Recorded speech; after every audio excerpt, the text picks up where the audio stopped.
All right, my colleague Wang Guan is now standing by for us in Lhasa, the capital of the Tibet Autonomous Region, and he was there taking part in the 60th anniversary celebrations. Hello there, Wang Guan. Let me start off by asking you, the 60th anniversary of the liberation of Tibet, it means different things for different people for people in the West, different for people in China. What do people in Tibet make of this? What does it mean to them, the 60th anniversary?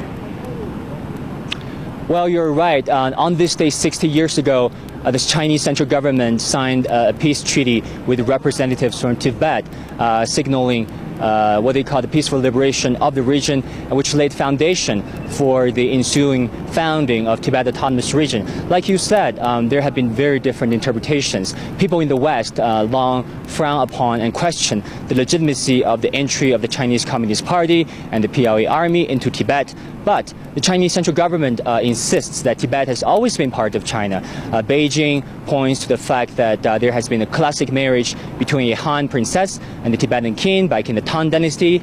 They point to the fact that in the following dynasties, Tibet has been an administrative unit of the Greater China. And they point to the fact that in Yuan dynasty, under the Mongolian ruler Genghis Khan, Tibet was elevated to a full province.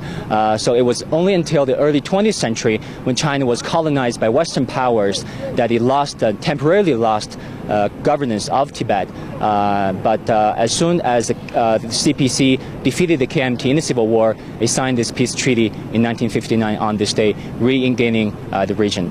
All right, you've been in Tibet for the last 1 week now. You've been speaking to a whole host of people there.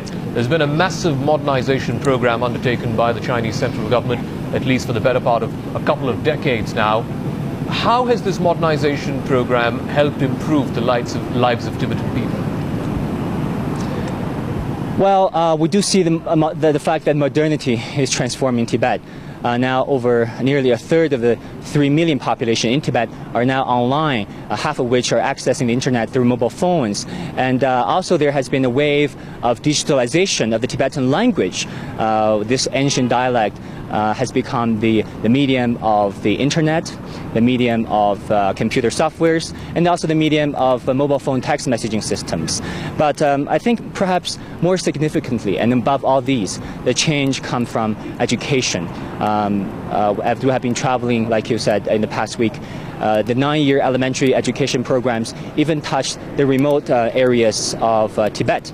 And also on the front of higher learning institutions, for example, the University of Tibet has become a leading institution in Western China. And education doesn't just give young Tibetans a diploma, a piece of paper, but give them more choices in life. For example, a young Tibetan nowadays, they can choose to finish primary school and go to monasteries to be a monk or a nun and live out their religious faith for the rest of their life.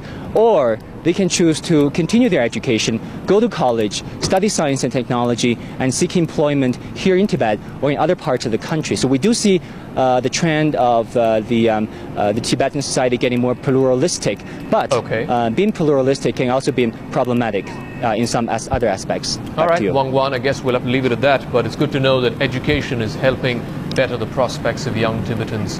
Thanks very much for joining us from Lhasa.